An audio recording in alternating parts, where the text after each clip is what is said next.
Okay, thank you very much for this last-minute invitation to come here. This is always a pleasant drive, except when it's heavy traffic like today. But I finally made it. So today I'm going to tell you a little bit about our story that maybe I showed it before in terms of data, but now we have more understanding of what's going on in the system. And what we're going to talk today is bilayer graphene. So we heard yesterday a beautiful talk by Longju about rhombohedral tri-layer, where they saw superconductivity in all kinds of places. So we are focused on bilayer graphene, which should be in theory a simpler system, and then proximatized with spin orbit coupled tungsten selenide. So this is kind of a long-lasting team in my group, but most of the measurements done here are done by Yiran Zhang, who is starting September going to Harvard as a postdoc. And we had a theory collaboration with Gal, who's here in the audience, Cyprian, Felix, and Yuval. So just to kind of bring everyone on the same page, what we are discussing today is a bilayer graphene, Bernal bilayer graphene. And of course, everything is encapsulated with HBN. But what's kind of characteristic for this system that we are studying is that we have this tungsten selenide layer on top that, can do all kinds of effects, produce all kinds of effects. But what we think is most relevant is the spin orbit coupling that induces. So essentially, if you have this system and you have electrons or holes, we will mostly today deal with holes. If you polarize them towards tungsten selenide, you have this Ising spin orbit coupling that is induced in the system. And if you polarize it opposite, in the opposite direction, away from tungsten selenide towards the HBN, because there's no spin orbit coupling, there you could kind of expect this, let's say, tops of valence band to kind of overlap. Okay? And now we can study the phase diagram of this system, and this is just kind of introduction. So if you apply displacement field in a negative direction, you polarize towards HBN, you essentially are getting a phase diagram that was previously reported by Andrea's group, where they didn't have any spin orbit coupled inducing substrate. And if you just look at this phase diagram, you can see that all the main features are more or less perfectly reproduced. So essentially, you have the range of displacement field is kind of almost the same. The density range is exactly the same. And even if you look at the colors here, the order of magnitude for the, let's say, for the resistance that is observed in various places is the same. And the main difference is that if you polarize in the opposite direction, is that you have this kind of a huge region of superconductivity that emerges at zero magnetic field. Let's say when you are in this opposite side, there's no superconductivity, zero magnetic field. But here, spin orbit coupling stabilizes this superconductivity. And now you can do all kinds of tricks. You can measure the critical currents. You can do the temperature dependence, and I'll show some of these graphs in the coming slide. So what's kind of interesting about the system is that you can increase this displacement field. You can take your favorite device and crank up the displacement field. You can get much larger TCs in comparison to HBN encapsulated bilayer graphene. And the maximum TC in all devices, maybe I'll show you some more examples here, is approaching now 0.5 Kelvin. And we have series of devices that you can reproduce. This is kind of well established. And what I'm going to talk to you about is kind of somewhat captured in this last point. At least it's a sub point of this last point. But the TC and other features highly depend on the spin orbit strength. Okay? So what's kind of nice about this system in comparison to, let's say, Moirés or some other superconductors is that in addition to observing superconductivity, you can do fairly detailed study of fermiology or very, very detailed study of counting of Fermi pockets. So essentially here's one example.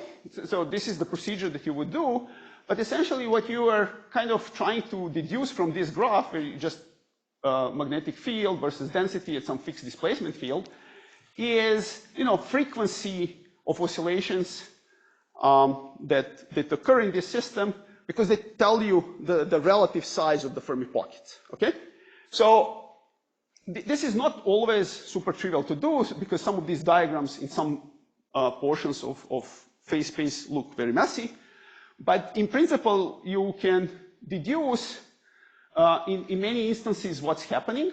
So for example, here when you are away from tungsten selenide, you can deduce that if you go to some certain low doping, you actually have 12 Fermi surfaces, all of the same size, that would correspond to trigonal warping that happens, and then you have 4 copies of this because of the valley and the spin degree of freedom. Okay? So of course, if you tune your system in something that is called like water metal, then you have just one big Fermi surface, and so on. Okay? So now, if you can do this on a side where there's no proximity to tungsten selenide, that's just to confirm the basic agreement with previous results. But then you can also do it on a side where there is a tungsten selenide, and what you see here is that there's this region of superconductivity, and for this particular case, it happens that you have 2 big Fermi surfaces and 2 small Fermi surfaces. Okay, that just kind of comes from analyzing these frequencies. So I think this is kind of now a common theme in most of the superconductors that are observed to date, also in the rhombohedral graphene, where superconductivity usually emerges when you have some number of large Fermi surfaces and some number of small Fermi surfaces. So it seems that at least what I can say so far, generalizing to all the systems, and maybe I'm doing overgeneralization here, is that you need both big and small Fermi surfaces to have the superconductivity. Okay. So additional thing that we can do here is we can control spin-orbit coupling. And this is where we spent like last year or so, or 2 years, I would say, where you want to really get the control of spin-orbit coupling. So in the devices that I showed you so far, you make a device, you have some spin-orbit coupling, you can measure it, but you don't really control it in a sense.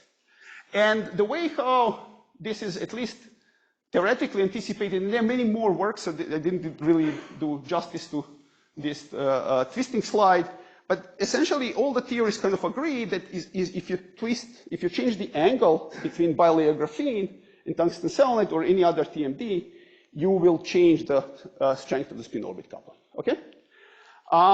So at the time, Jiren kind of went and do very elaborate experiment where he actually took bilayer graphene and tungsten selenide, very large flakes, where he could align them properly on one side, and then he would cut the bilayer graphene, and when stacking, he would actually rotate each bilayer graphene by a slightly different angle.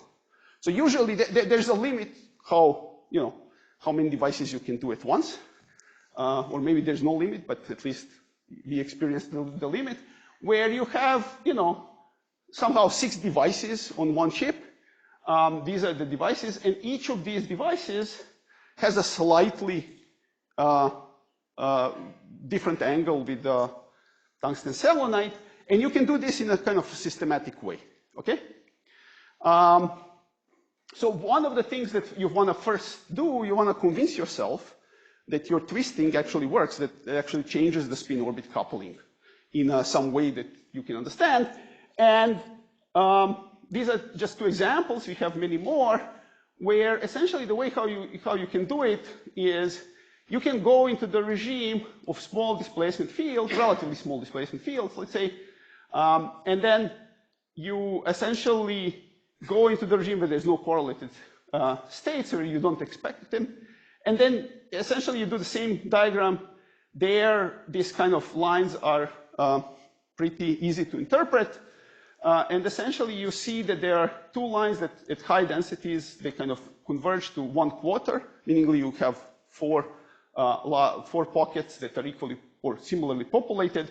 But then at the low densities, because of this Ising splitting, you see that there's a splitting, or the ratio of the Fermi surfaces is different. Okay, and now you can actually fit this from non-interacting model, and you can actually extract the strength of the Ising, and the values that we are getting from this method are, in line with the other methods by looking at the lambda level crossing.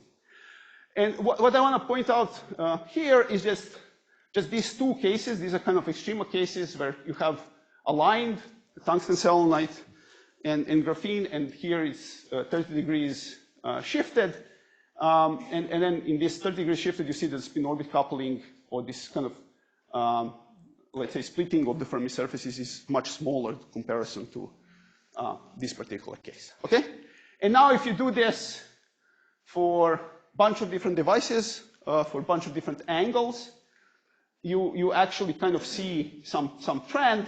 So essentially, we have, what we actually realized is that it's actually much harder to get small Ising devices than the large Ising devices. That somehow there's like kind of a curvature here, but most likely, you kind of have more devices in this area than here. And that just kind of establishes the baseline that we can control, or that we can actually controllably induce spin-orbit coupling on demand. Okay. So now, you can actually see what's happening with the superconducting pocket. So this is something that I actually probably showed before at KITP or other conferences. But essentially, if you go and increase spin-orbit coupling, so you'll get this different devices produced in the same batch, you see as you kind of increase spin-orbit coupling, your superconductivity shifts up in displacement fields and also up in densities. And just to kind of summarize, as spin-orbit coupling is increased, you have this shift. And this was kind of not easy to understand for us. So if you think about, we tried bouncing off of several theories, how that comes to the comes to fruition, and it's probably some sort of effect that is non-trivial in nature. So what we did is finally, so we have many comments here on this particular slide. First is that I made a terrible mistake. I came to theory conference showing formulas that I never do. But kind of that's offsetted by the fact that Gal is in the audience. So all the theory questions can be kind of essentially made to him. But what's kind of important here, at least from my understanding of this modeling, is that essentially you can reproduce these results with, regardless of, essentially, with this somewhat toy model. It doesn't look like a toy model when I read this formula, but it doesn't actually assume anything specific about the nature of the pairing. What it does assume, and what it kind of requires, is that you have both interband and intraband pairing parameters. So essentially, you have to have coupling between, not only between large pockets and small pockets, but also between large and small pockets, okay? And this kind of circles back to the point I was trying to make a couple of slides ago when I said in all of these superconductors, at least in the crystalline graphene, we see superconductivity when you have some number of big pockets and some number of small pockets. And this actually would be kind of a natural reasoning why this is necessary. If you have both of these, then you can actually have this let's say, a procedure of kind of calculating, the interaction matrix and this TM pseudo potential. But the idea here is that essentially here in the blue regions, this is where you would expect superconductivity, and these regions kind of shift as you increase the spin-orbit coupling. Okay, so that's kind of the one portion of the story where at least with this kind of modeling suggesting of multiband pairing, you actually can explain some of the observations. So now, what is the color code? Here's the color code. This is what? This is this Tolmach-Johannes or Moiré pseudo potential, which relates to TC, okay, which relates to TC. But the idea is that, you have to kind of put some ingredients in. It's the free parameter of the theory. So essentially you can do this. But the point is that when you kind of get it, you can see the spin orbit coupling, and then what you're seeing is that let's say these blue regions shrink and move to higher displacement fields. Okay. So another thing that we observed is that there is a strong contrast between, let's say, devices with small spin orbit coupling and large spin orbit coupling, not only in the let's say, just shift in displacement field, but also in the highest critical temperature. So essentially, if you have small spin orbit coupling, you have onset or at relatively large displacement fields, relatively small displacement fields, but also TC saturates at about 150 millikelvin. But then when you essentially go to large displacement fields, this is where you actually get these TCs that can go all the way up to half a Kelvin. Okay? So if I just want to summarize everything here, what you are getting is displacement field, spin orbit coupling, and optimal critical temperature, and you can get some of these kind of graphs that give you sampling of this three-dimensional space. So now, so this is kind of part of the story with just displacement field and temperature, and we actually spend a lot of time trying to understand fermiology of this system in connection to, let's say, in-plane magnetic field. So one of the things that we kind of noticed is that if you crank up the spin orbit coupling and you go to devices with, something larger than 1.3, 1.4 MeVs, instead of just having this superconducting pocket that I was showing before, you have two additional superconducting pockets. So we just labeled them SE1, SE2, SE3. So the big one that I was talking about so far was SE2. And they have very different critical temperatures. And as I will show, they have very different dependence on the in-plane magnetic field. So essentially, when I'm saying different critical temperatures, so SE1 here, you can see it's around 50, 60 millikelvin TC. This is the one that I was kind of saying that it goes all the way up to half a Kelvin in certain cases. And this TC here of the SE3 is somewhere in the middle, around 100 millikelvin. And what's kind of important is that all of these pockets, so SE2, SE3, and this is SE1 here on the side because I couldn't fit them in the same density range, they also show very different behavior for the in-plane magnetic field, where I would say expressed either in this kind of Pauli limit violation ratio, or just kind of looking at the bare dependence in the in-plane field. So essentially, what's kind of characteristic here is that in this SE2, the Pauli limit violation ratio is strongly doping dependent.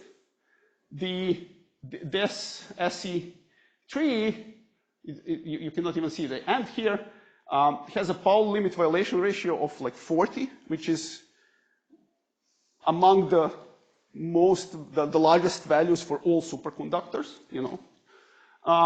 and this one kind of has some kind of moderate value somewhere in between. Okay? And now, again, there could be many reasons why you would have this sensitivity to in-plane magnetic field. So these are, you know, there's a strong spin-orbit coupling, so you can think of these as maybe Ising superconductors. You want to think of them, and then, you know, you would expect them to have very strong resilience to the in-plane magnetic field, but you can see that their behavior is fairly different. You could also argue that maybe Rajba would work against you in spin-orbit coupling. We didn't see Rajba, but there are at least definitely groups that claim to see some effects of Rajba, and in some experiments it might be C. There could also be orbital depairing.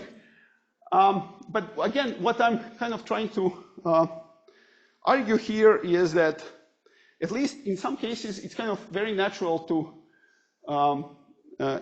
explain some of the observed behavior with this framework of multi-band nature of the superconductor. Okay, so just to kind of explain actually what's going on. Again, these are the superconductors in questions, and one of the things that I should first say that SE1 out of, oh, this line is kind of missing. The SE1 out of all the three seems to be most trivial, you know, in a sense that, again, it has 2 big Fermi surfaces, but it has 6 small Fermi surfaces. So you would expect, you know, this is something that you could expect from some spin-orbit coupling, maybe plus some polarization. And this in this SE1, we actually had a joint work with Andrea that kind of explores the physics there. And the claim, or the conclusion there, that mostly it's orbital depairing that causes, let's say, in-plane sensitivity. And you can see, you can model this fairly easily because the Fermi surfaces are, you know, as simple as you can get. But then if you focus on this SE2 and SE3, you see the point I was kind of trying to make before, that is that if you look at the SE3, the spin orbit, so the in-plane magnetic field all the way goes to 7 Tesla, while the TC is 100 millikelvin, and the SE2 has this kind of weird shape with the in-plane magnetic field, while the temperature dome looks fairly standard. So one of the things that we spend a lot of time actually discussing and figuring out is what's happening with these 2 pockets in terms of fermiology. And this is really, to get these graphs took a long time because you need to do fairly high resolution Shubnikov-de-Haas oscillation to do the Fourier transform.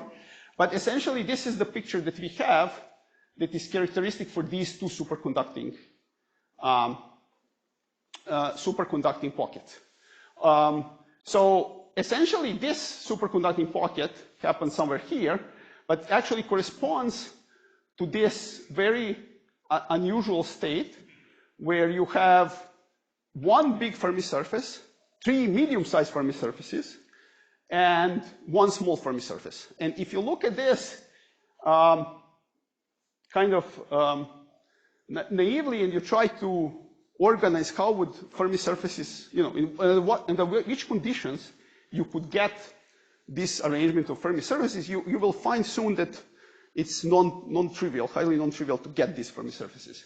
So what we suspect, and I have some additional data that supports this, which I'm not presenting, that this is a IVC, intervallic coherent state. So if you think about intervallic coherent state, that would kind of mix this red and the blue triangle, you know, into something like purple, and then these other pockets, you know, could kind of arrange themselves in some way. And then if you now focus on just temporarily on this big pocket of superconductivity, we actually observe a transition within this superconducting dome. So this is not like a 1 single phase, so it's actually consisting of 2 phases. In 1 phase, you have 2 big pockets and 4 small pockets. This is this kind of left part of the phase diagram. And in the right part of the phase diagram, you actually have the similar number of Fermi pockets, but now they're essentially two different sizes of the small pockets, okay? So, yeah, that's kind of the arrangement of the pockets here. And now if I focus on the SC2, you can see now, for example, that there is essentially a transition. So we studied this in detail by taking this kind of in-plane versus temperature graphs. And what is kind of interesting is that you can, all of these graphs, you know, to large degree, they kind of obey this law, at least for small magnetic fields, where you have, you know, some kind of a parabolic suppression, with the exception that this coefficient has a very different behavior, whether you're on this left-hand side or right-hand side of the transition. So on the left-hand side, you know, this essentially is more or less kind of constant. But then on the right-hand side, as you kind of go to, let's say, to this end of the superconducting phase, you actually see that this kind of sensitivity to magnetic field drops.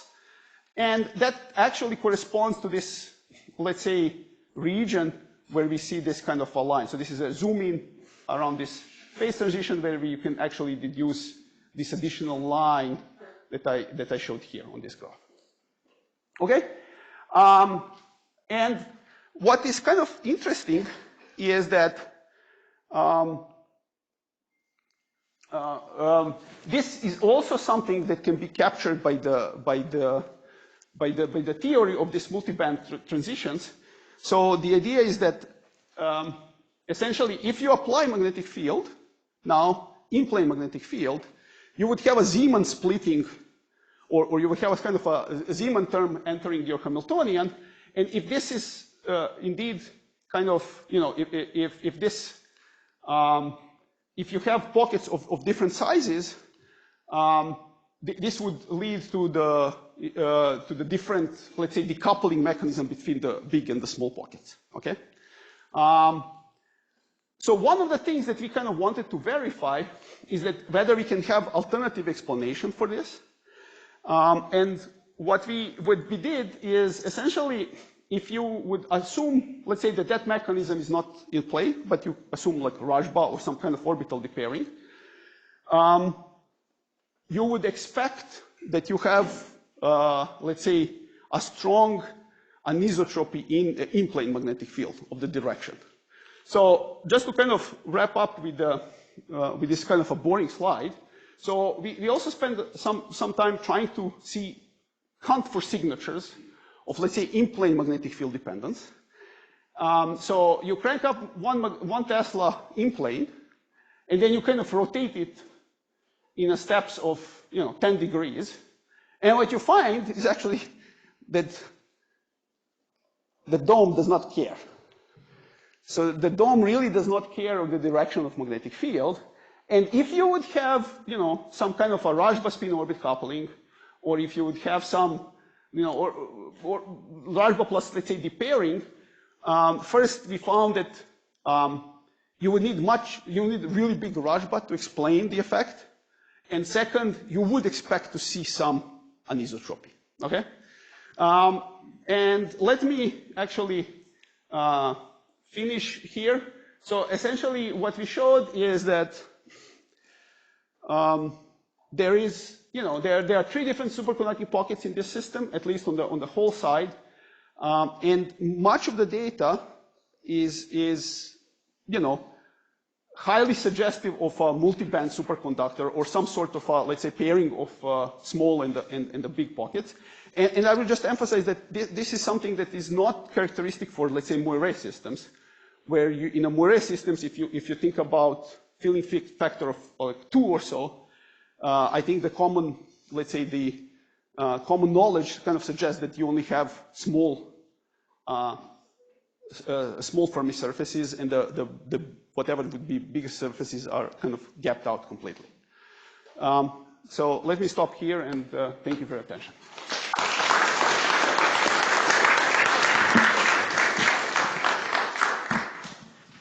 Questions?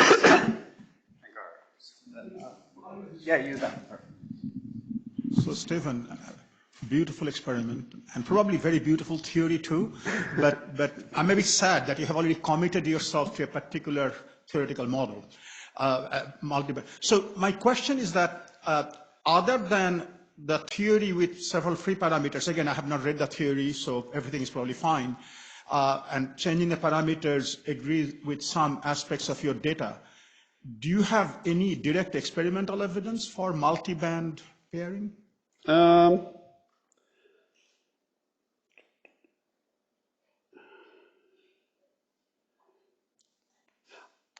It's hard to get one. That's what I want to say. At this point, I think maybe we can offline discuss what could be the possible reason. But I do want to comment on your comment.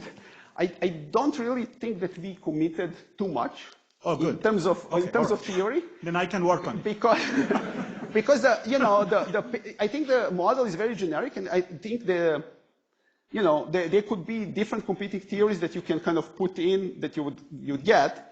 What I would say is that I think all the other models that are used to explain some other data are probably even more committal than this one. So in that sense, I would call it toy model. Yeah, I have a couple of experimental questions. Yeah. One is that the Shubnikov-de-Haas, I mean, to me, that looks very featureless, and then you do fast Fourier transform and get all this information. I mean, how reliable it is? I mean, I just want to get a feel for that. I mean, it's... Okay, so let me show some examples. I worry whenever featureless data lead to complicated conclusions. Yes, I agree with that. Let me just show. Okay, here you agree that this is not featureless? No. Some other data you showed, I said this looks pretty featureless. I don't remember which one that was. Well, there. So here I show mostly Fourier transforms. Here, for example. So Fourier transforms here.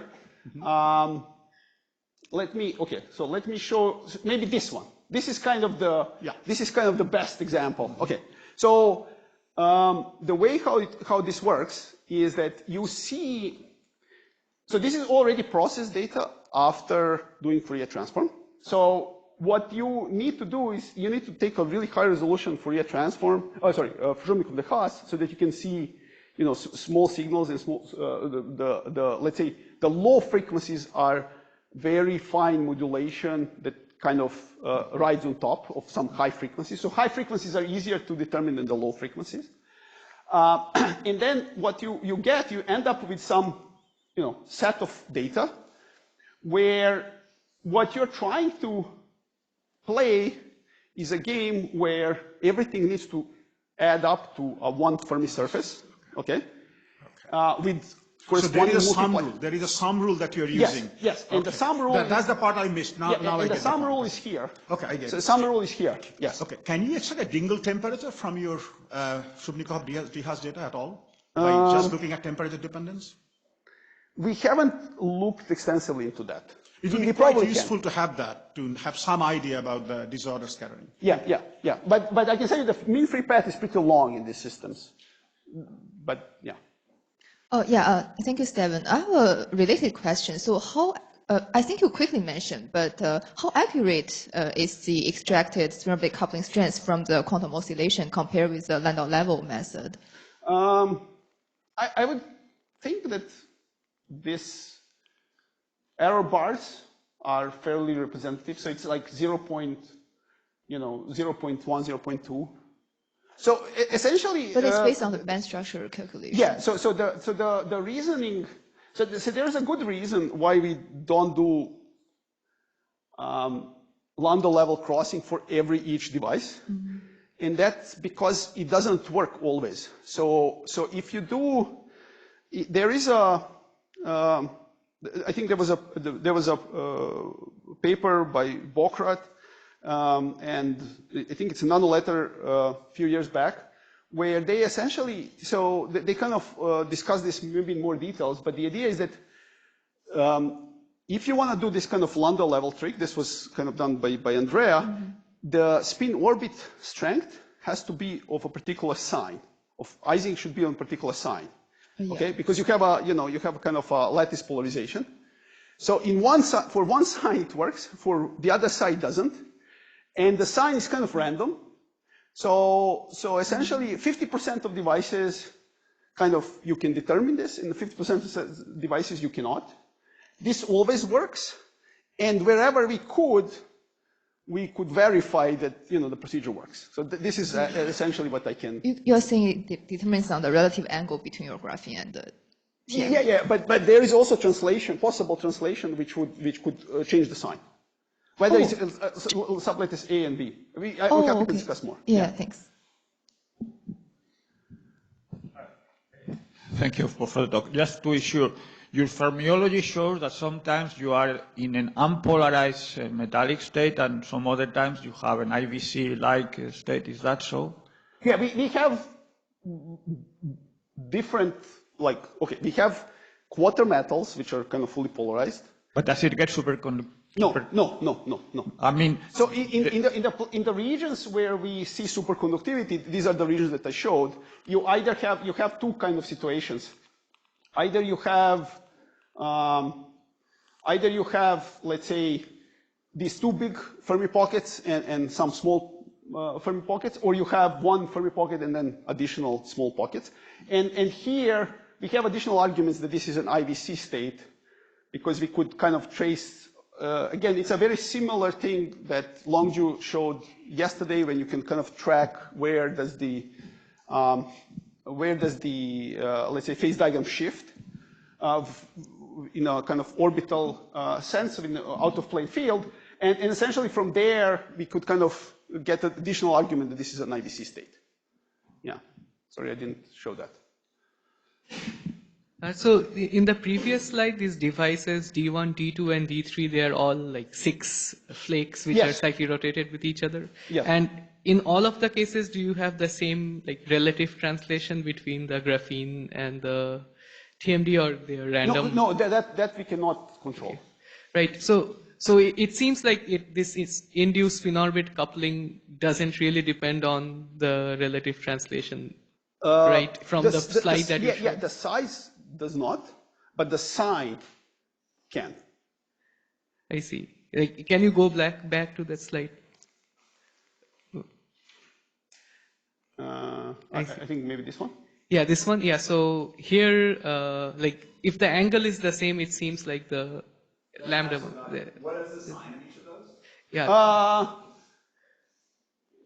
That I have to look at. I don't. They change. They can change. Yes. I see. Yeah. So that's essentially, that prevented us to do the Landau level. It can change from one to another.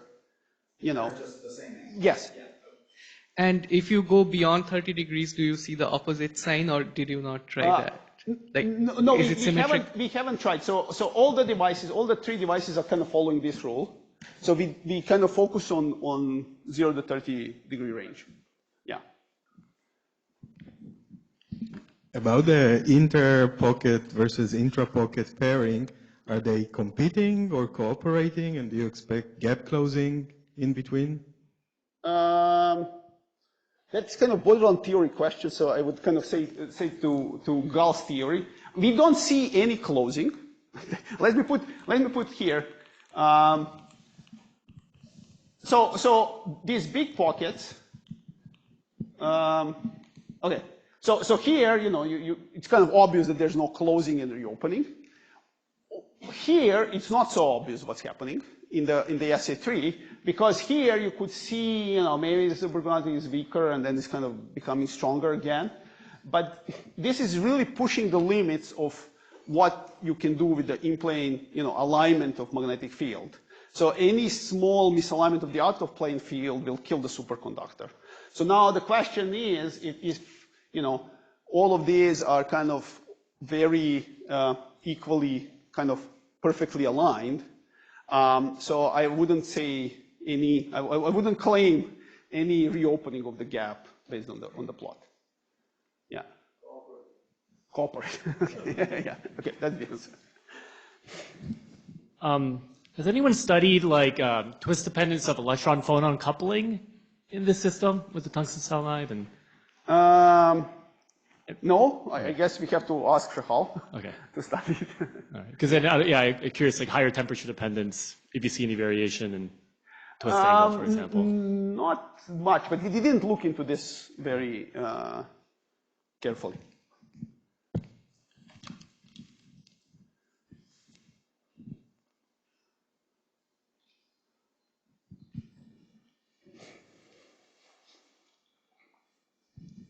I'm just curious if you have any efforts to try to measure the pairing symmetry. We are thinking, but that's where we are. You know, it's not easy. It's kind of very difficult to make, you know, kind of experiment. So but we are trying to contemplate if you make a junction of certain sorts and then try, you know, what kind of tunneling signatures or what kind of interferometry signatures you could expect. Yeah, yeah.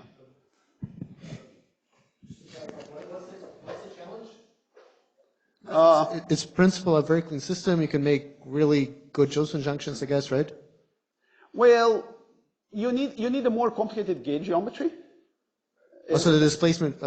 Yeah, because displacement field is important, and you need to kind of control displacement field. So now the discussion is like one gate, two split gates, you know. I see. Okay, right. Yeah. Okay. Yeah. Maybe last question. Are there any evidence, since you can do this in-plane field angle dependence, are there any evidence of in-plane pinning of spin order in some other region? Quarter metal, IVC? No, we didn't see any. Okay, just nothing changes the phase diagram as you sweep. Well, we didn't look at the all of the let's say the phase diagram. So we were focused mostly on the superconducting regions. Okay. You know, and the point here is that, you know, we have like 1 or 2 Teslas maximum field. So essentially, if you try it with SC3, you don't expect much of a change because the field is too small. So we were expecting, you know, something to change in the SC2 if there is any signatures that would change. Namely, so look, this has 4 small Fermi surfaces and 2 big Fermi surfaces. So you could, you know, that by, you know, theory implies that this is some sort of a nematic state, in a sense, because you know it's hard to kind of reconcile with the with this count of the Fermi pocket. So you would expect maybe some signatures of anisotropy, but we find none. And also, if you had Rajba, like strong Rajba, you would expect some signature based on this configuration of pockets. So the fact that we don't see none, it kind of tells us that Rajba is not there, and then this nematicity maybe kind of does not play too big of a role. Yeah. All right, let's thank Stevan again.